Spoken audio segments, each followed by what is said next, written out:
YouTube never fails to astound me with all this complete and total waste of features and tech. It's almost kind of like the new cars they've got. A lot of people say that the new modern cars don't actually really drive that well or handle well or perform well, particularly with all the automated gears and all these other features. Nothing like an actual proper classic car where you've got proper control of it and you can change the gears and you can literally feel it as part of you, almost like, rather than all these automated transmissions and all these bubble car shaped ergonomics and so forth. Even though the other cars might look a bit dated or so forth, but you know, you can get vintage cars with very, very nice interiors and seats and things which still hold their value and prestige, really. It's almost kind of like people doing ideas for the sake of doing ideas, and things don't necessarily actually get better. Now, when you click to put a community post, it's just automatically putting all the photos there, you know, even though you haven't even clicked that you want to add any pictures or photos.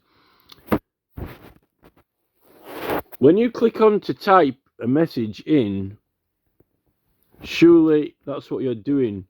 Yet they're automatically putting up all your photos. You haven't even said, oh, I want to add a photo.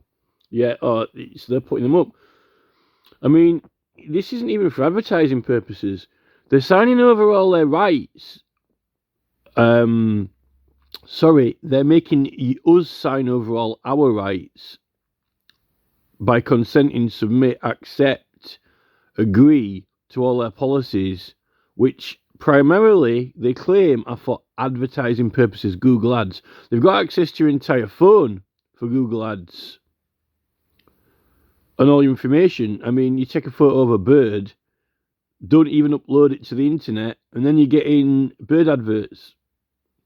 Or you go on a website which is completely and totally independent, put something on there, and then Google or YouTube are showing you ads of a football when you went on a completely and totally independent website and happened to put a picture of football. If you can get it past them without even uploading it when you actually took a photograph of it, or even someone was talking about football in the room, which I don't like. You know, firstly, when you're at the doctor's surgery and you got your phone in the room, how can it be listening into those conversations?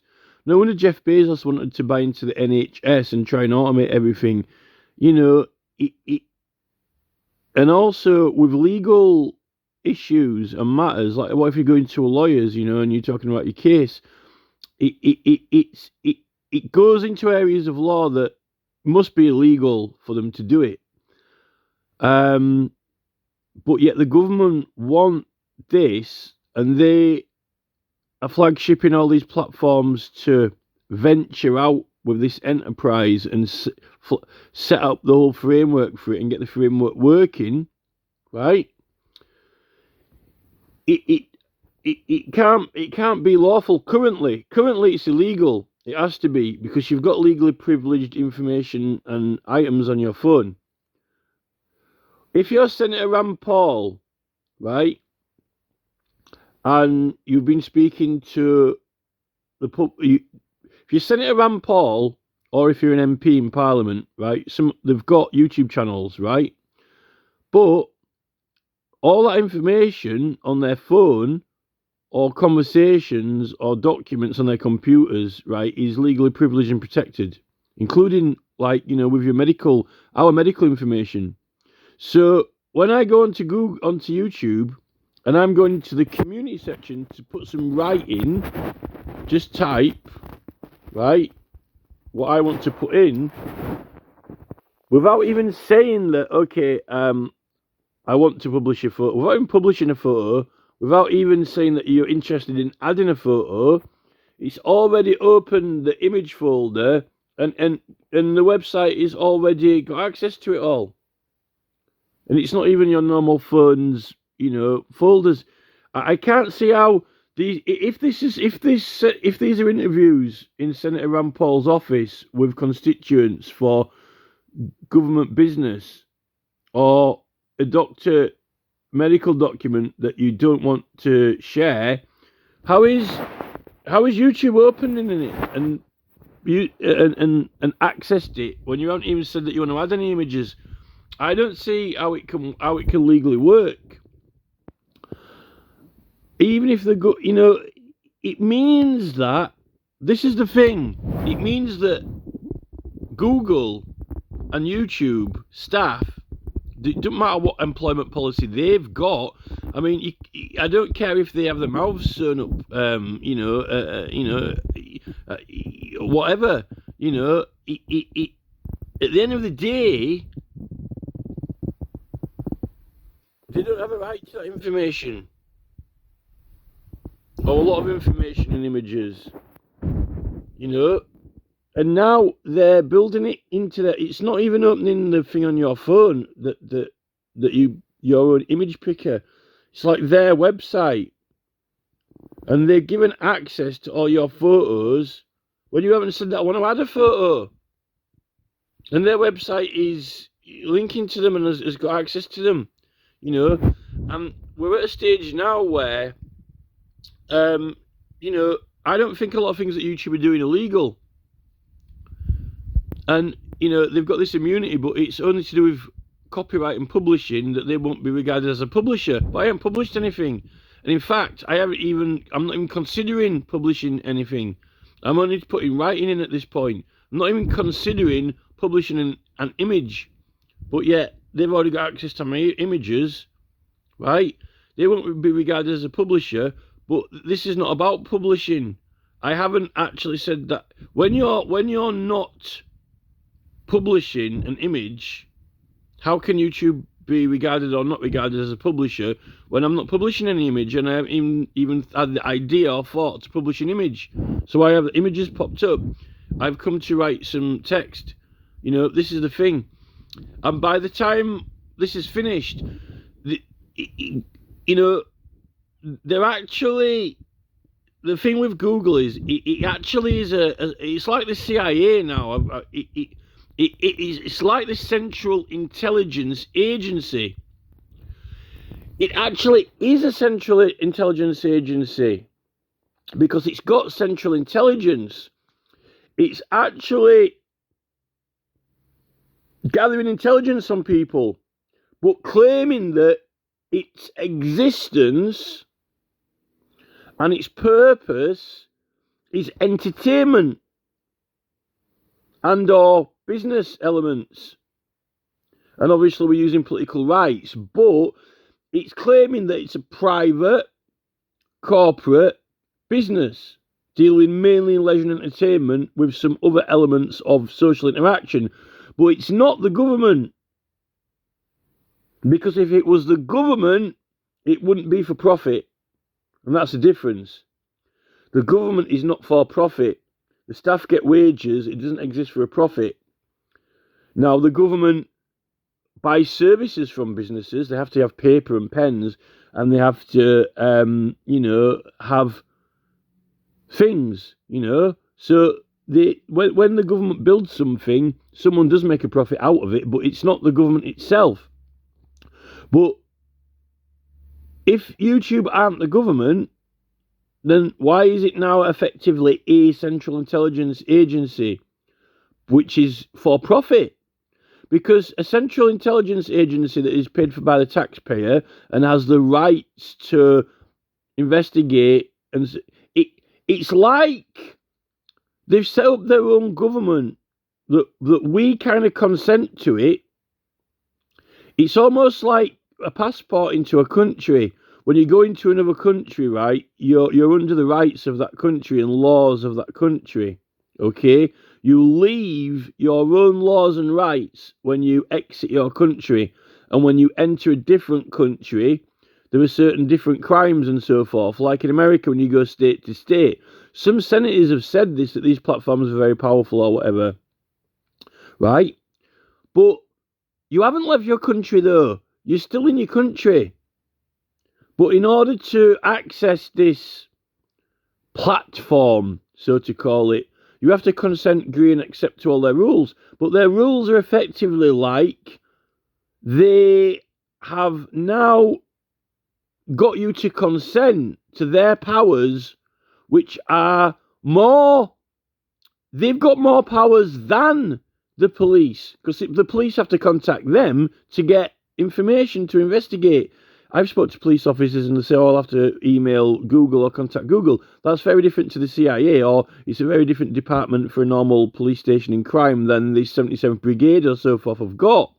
But we've got this 77th Brigade and Battalion who are directing them to take things down or put things up. So they're actually working with these other departments as part of Central Intelligence Agency. Now, if they are Central Intelligence, then why are they for profit? Because governments aren't for profit. That's the point. No, the government is meant to be, the military are there to protect the people from foreign forces. The police are meant to keep law and order within the country. We don't prosecute now or follow legal cases privately. We're meant to pay for the Crown Prosecution and Police to do it, even though they've got a monopoly on it and they're just doing what they want. Nothing that anyone at the moment needs, like Public Meeting Act or other particular rights or so forth. The police aren't doing what people would want them to do. They're only doing what they desperately need them to do as a last resort, like serious violent crimes and murders and so forth. So the police aren't doing anything close to what we want them to do. They're doing what we desperately need them to do, right? Are YouTube now a private police force? And if they are, whose behalf are they acting on? On whom's behalf are they acting on or directing? They seem to be creating law and policies because it's laws of countries. What's the point in saying we don't have adult images, or we don't have violent acts, or we don't have crime on here, if there are no laws?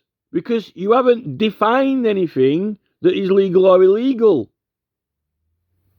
If you don't have laws of a country, you don't say anything is allowed or not allowed, because you've got nowhere to measure it from. Where do you start measuring, right?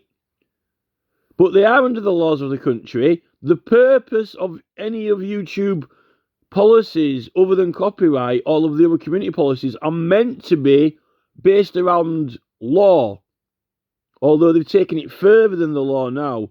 They're not satisfied with what is legal and not legal. They just want to have on what they want and don't want. So they've got their own idea of what the law, what they want the law to be on there, which is like leaving your own country and going to another country and then consenting to it all. But they're actually policing and enforcing that with resources. They're enforcing their own policy laws with a central intelligence.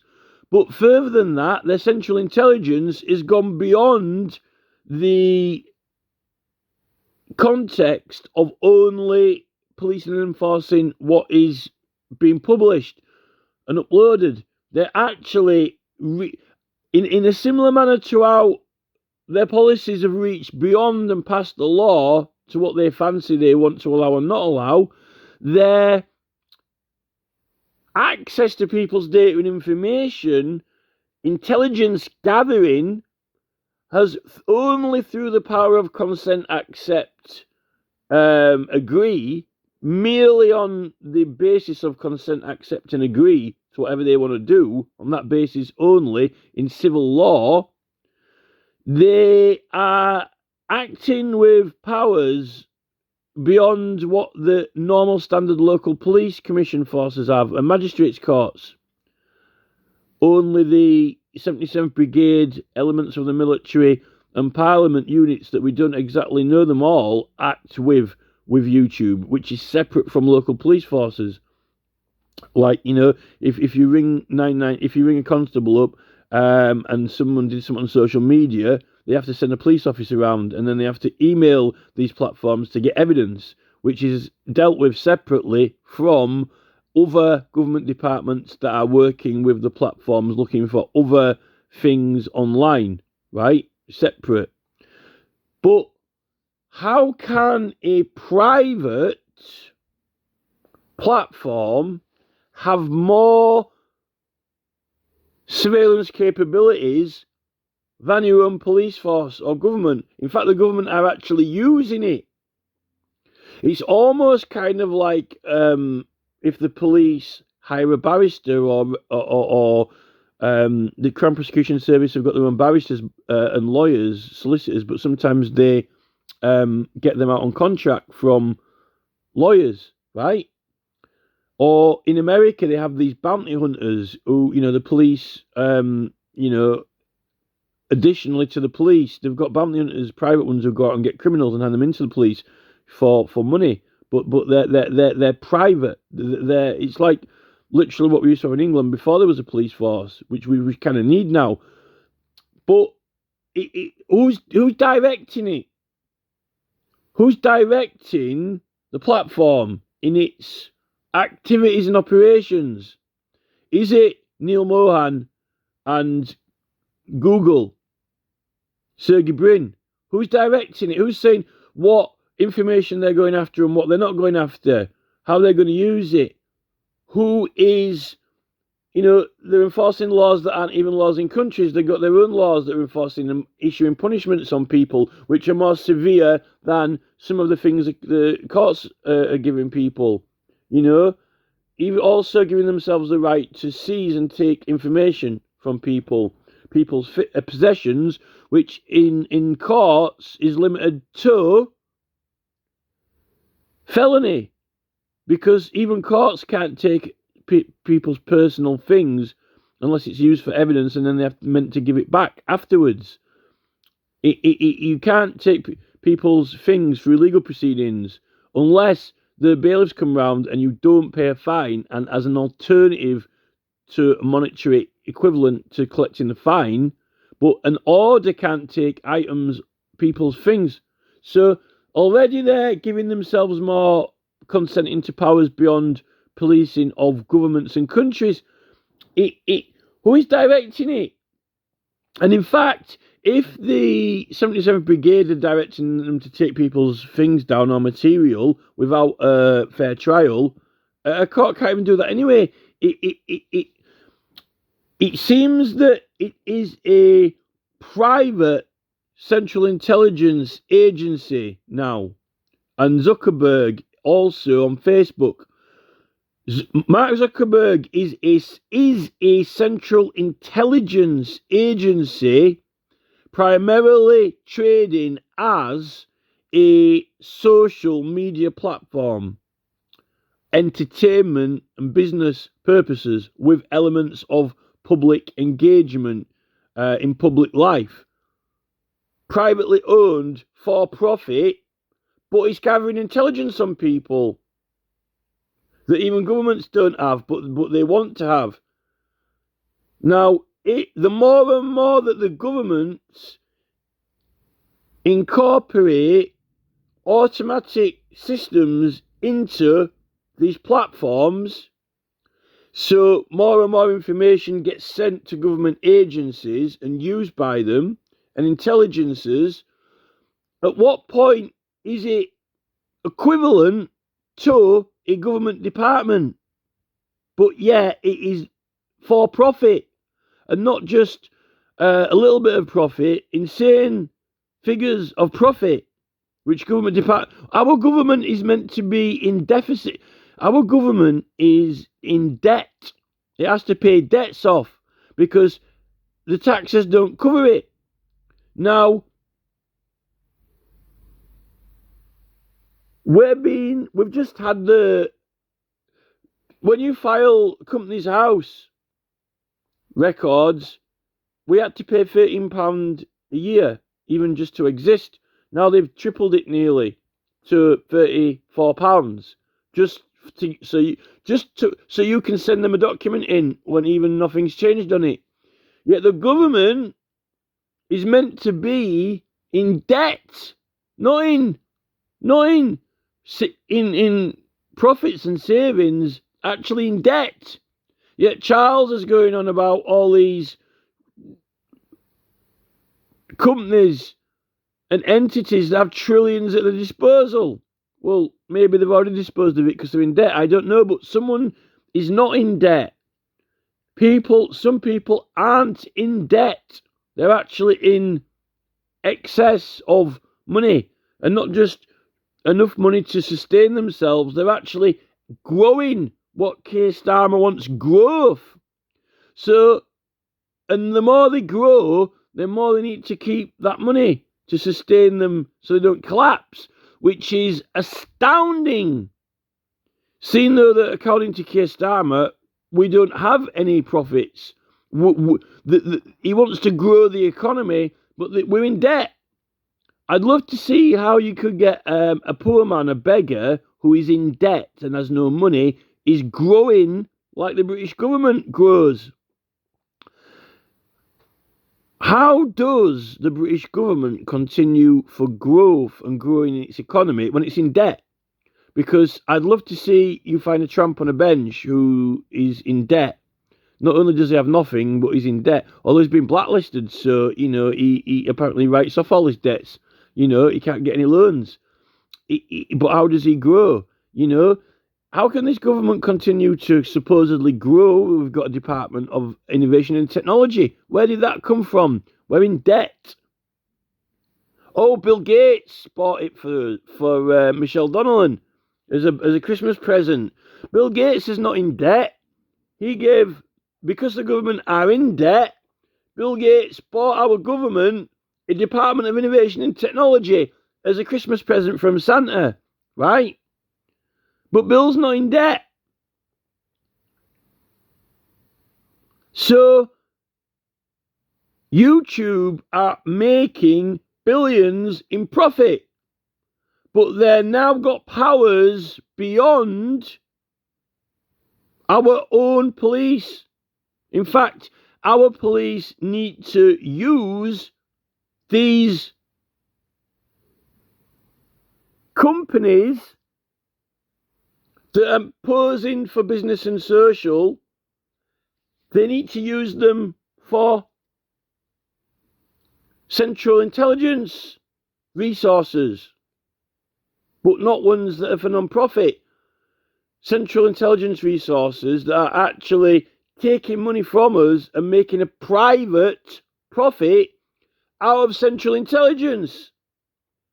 So that means that, can you imagine if the Federal Bureau of Investigations, FBI and CIA in America, weren't paid for by the taxpayer and not for profit, and the staff get a wage? Can you imagine if it was a private business for profit, but they were responsible for enforcing and policing our rights and and making sure that our rights were being upheld and investigating people who break our rights? But we are consenting, submitting and accepting, apparently, to give our rights up so we can't use them to these platforms. That's like the World Health Organization saying that we don't have any rights, or that we sign them away, which is Congress shall make no law. And they've just said that it's got to go through Congress now anyway, but it can't go through Congress if Congress shall make no law. Now it's got to go through Congress now. Well, they'll be looking to get it through Congress when now it's got to go through Congress, but the law is that Congress shall make no law, so I'd like to see how they do with that. It seems to me that if you had a Federal Bureau of Investigations which was responsible for upholding the public's rights but also enforcing breaches of them, but if it was for a private company profit, why would it be getting you to accept terms and conditions that you don't have any rights, so you can't use them on there? When, well, what is there? There is the country that you live in. Can you imagine that? HM government. Oh yeah, we're a government, but we're now posing as a social platform, by the way. And we pass these rights through Parliament, but, you know, you've got to consent to and accept that you can't use them or have them by any... Did you realise that? Well, you know, this is HM government. We've just passed a load of laws. Here are your rights. But sign this form to say that you don't have any rights and you can't use them, by the way. Oh, right. You know, just like on YouTube. And by the way, we're not running now just for to provide, you know, upkeep of the roads for non-profit. We're actually a for-profit company now. You know, Charles the King has decided that it's not a government and country anymore. It's just part of his enterprise, personal business. Oh, well, just a minute. Isn't it his personal business anyway? Well, yes. Well, where are the company policies? Oh, well, the law is Charles's company policies. The law is the policies of the company of Charles's enterprise called the United Kingdom of Britain, Ireland and Scotland and Northern Ireland, right? Oh, it is a company. It's Charles's business. And we have a executive board. It's called Parliament, right? You know, if people did this in the 1950s, it would be called spying. It would be considered harassment. It wouldn't be normal behaviour. You know, following people around with a notepad, writing down what they're doing, taking notes on them, and looking in their bags and things when you're not actually the government. This is, it literally is like on a film, you know, Gestapo, people in trench coats who aren't really government, you know, Al Capone, gangsters, getting fake ID out and saying, oh, we're the government, let's have a look in your bag, where are you going, we'll take some questions down, you know, and so forth. They're wanting to integrate this into the government, but they're all for profit. This is the thing with Cameron. He's taken Royal Mail, it's taken over by, effectively, NATO, the World Economic Forum, right, all these Eurovision, right, Zickerheimer, these, foreign entities taking over our Royal Mail system for ridiculous, insane profit. Same with the electricity and water and the rest of it, all for profit. By the time we've finished, we won't actually have a government because all the departments will be private for-profit companies, right? They might be fixing the roads, but they're doing it for profit then.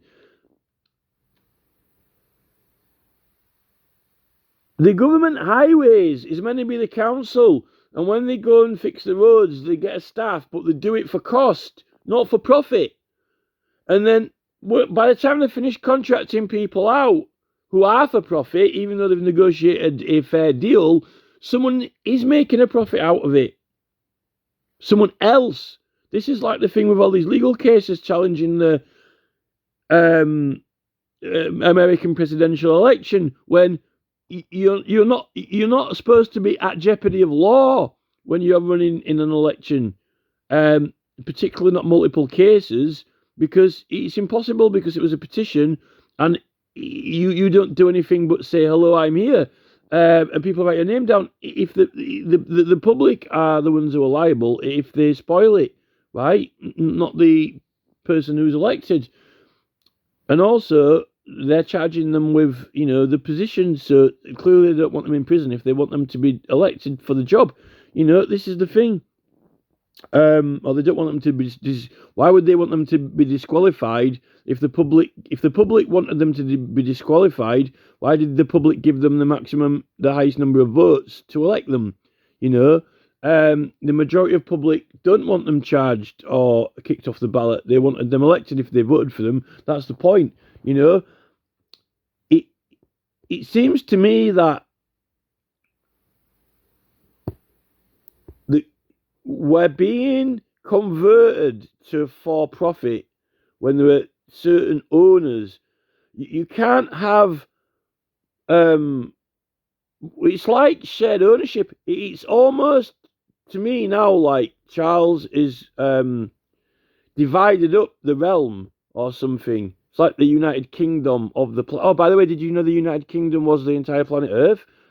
You know, it's almost like Charles now has said, oh, well, this is my government. It's not for profit, but I've got these other businesses that are, but they just, do trading and business.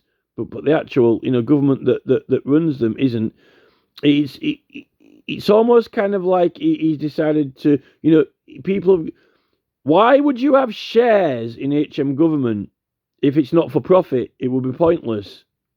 So why is it seeming like Bill Gates now almost effectively has shares in the government, but for a profit, and not just on a contract to provide services?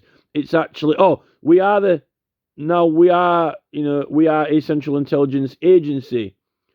We've had to hire a private one because our normal police aren't doing the job properly.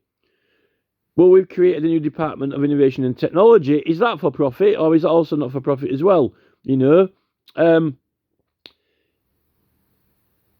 is the thing, with the amount of, why didn't Mark Zuckerberg buy us the Department of Innovation and Technology? There you go. I'm Mark Zuckerberg. I just bought your government a Department of Innovation and Technology. There you go. Merry Christmas. It's not for profit. But I was able to buy you an entire department because of all the profits I'm making out of you. And I pretty much act like a government department now. I am a Central Intelligence Agency. And we've got perks because we get everyone to consent to these special laws that we've got that haven't even been passed by the government. There's something wrong with this model.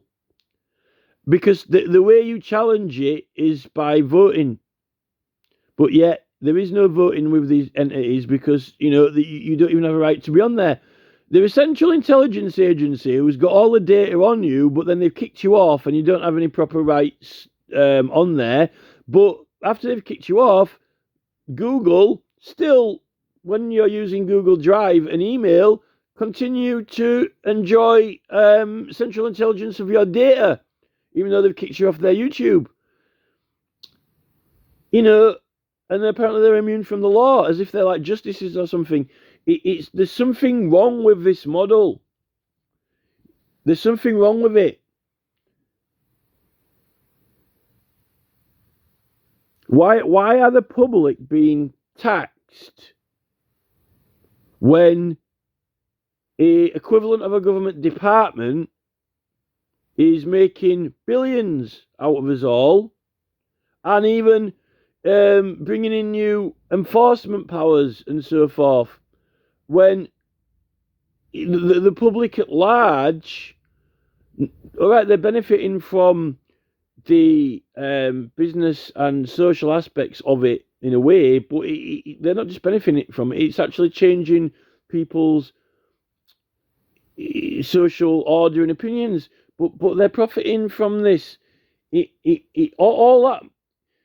If they weren't profiting from it, maybe our government wouldn't be in debt. It wouldn't have debt.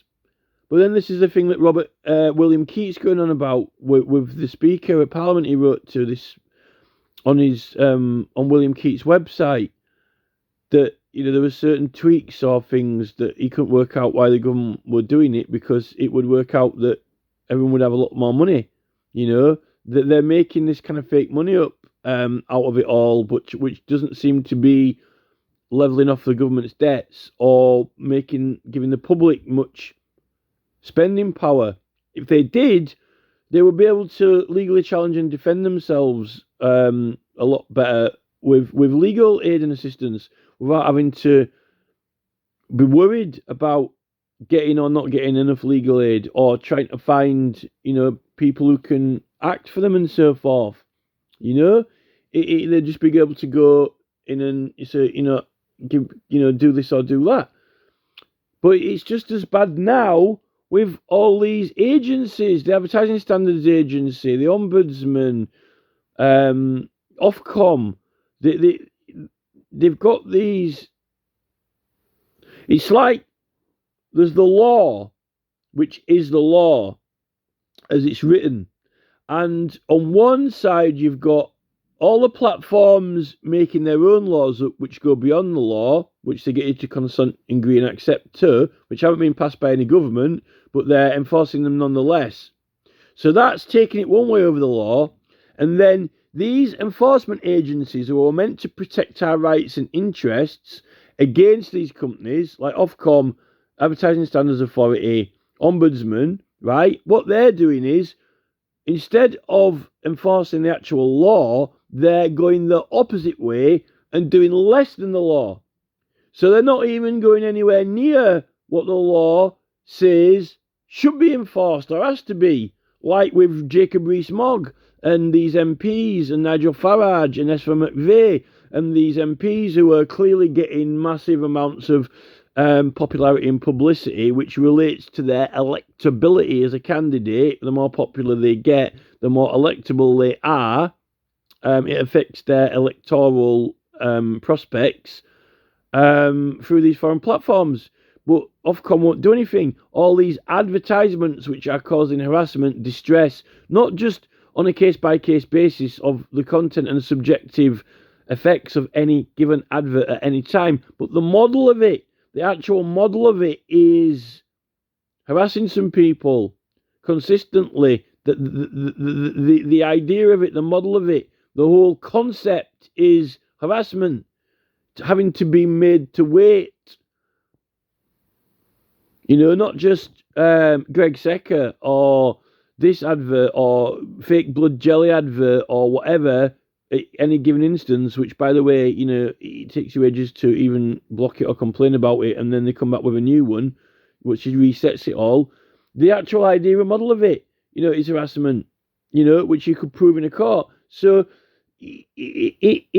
but these advertising authorities and Ofcom have been put in place with people who are good, they don't know the law properly or want to use it to its full effect, and their policies and guidance is not adequate enough to even meet up with the requirements of the law. It's falling short of it because Parliament doesn't really want them to, particularly when it comes to MPs being on TV and their friends and pals, corporate entities and so forth. So the actual government agencies are being held back from doing what they're meant to be doing, and the platform private companies are being allowed to go beyond what they're supposed to. So the tide's going out. The public really are being pushed into corners, and this is why you're getting all these protests now, and then we're getting blamed, and even though we're not supposed to be regarded as criminals, the courts, you know, are still treating people as criminals, when all these companies are the real criminals who are extorting all these massive amounts of money from us for profit and leaving people where they can't even act legally for themselves, and the services that the government provide aren't adequate enough.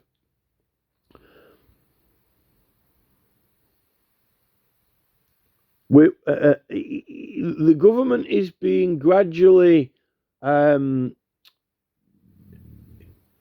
into for-profit, basically, but yet claiming that it's in debt.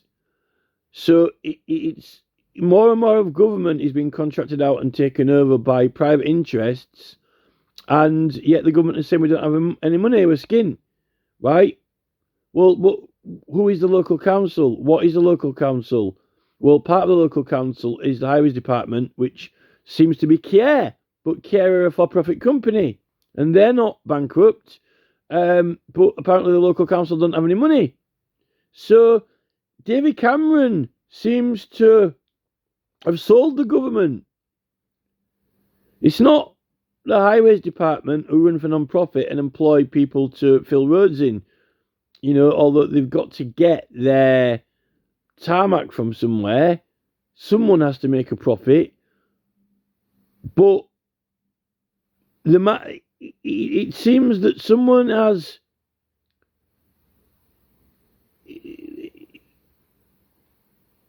more. You only need to buy private companies and services when your not-for-profit departments need something. You know, this is the thing.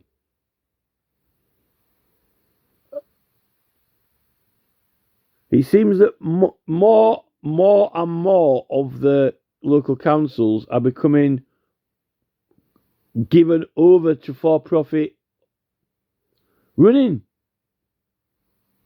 More and more of it. Yeah, the government say they've got no money. Well, who has got this money? Not the staff who work for these companies, but the people who own them. Jeff Bezos. So basically, Gates and Bezos are the debt of our country. But what are they doing with it? Well, they do what the hell they want with it. You know, they're buying ownership of land. So Charles doesn't own it anymore, but Bill Gates owns it. And then every now and then Santa will drop off his Christmas presents and say, "Oh, there you go, Michelle. I bought you a new Department of Innovation and Technology. Now that all my companies and businesses that I own and all the tech that I'm developing, which is mine, and I have the patents for it, needs some governance on it, because you're getting a little bit worried that I'm taking over the world with it. So, we'll have to have some laws put through by the government, and we'll get some new students. I'll tell you what, I'll provide some. I'll send Obama to go and educate these new innovation and technology students, and maybe he can also try and convince them at the same time that the American Constitution is not fit for purpose and we shouldn't have all these rights, and maybe the students should have the idea that maybe no one should have any rights, and then when they start new companies, then they can have all these policies where they take them away from us. This is the thing. Who's actually running this world? Because it seems like David Cameron, the little Oxford schoolboy, it seems like he, when he was Prime Minister, elected as Prime Minister of England, he had an idea, following on from Tony Blair, that, maybe Oxford University students should own planet Earth, not King Charles. So he started selling the government off when he was Prime Minister. This should all be for profit and we should own it. Look at all this government. We should own the Central Intelligence Agencies. I think I should own it. David Cameron should own it, and I should be profiting out of it. It should be for profit. And you should be in debt, and I should be loaded, and I could even make my own laws. I could make my own policies up. Hey, if I had my own Central Intelligence Agency called Google, I'll send Nick Clegg there. We'll get him knighted, and he can help Mark Zuckerberg run it. We should own this government, and it should be for profit, not just a company.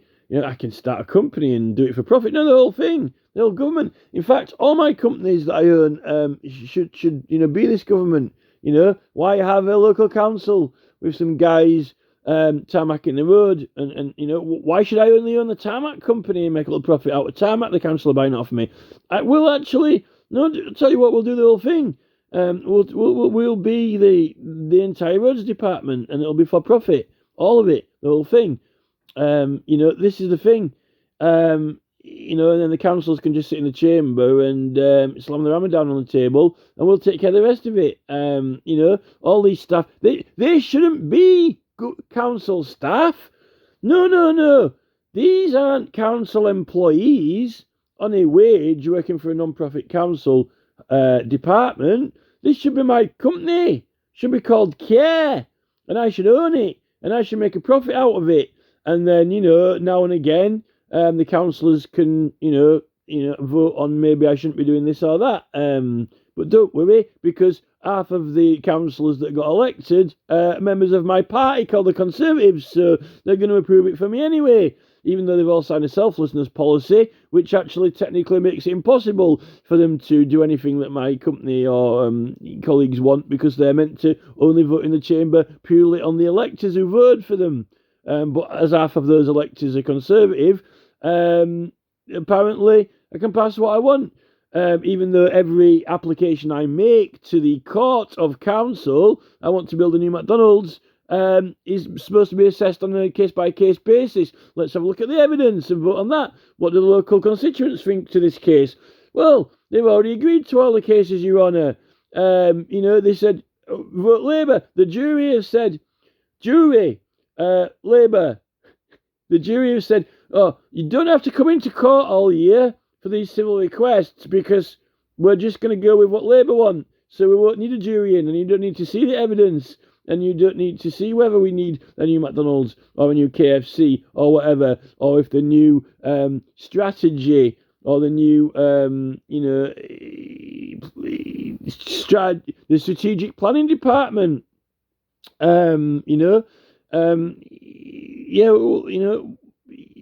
maybe just have one case.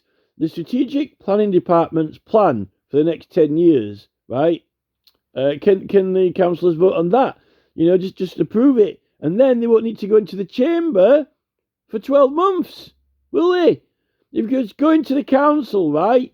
Oh, look, it's the strategic planning strategy for the next 10 years. It's called the Conservative Package. Oh, yeah, do you want to vote on it?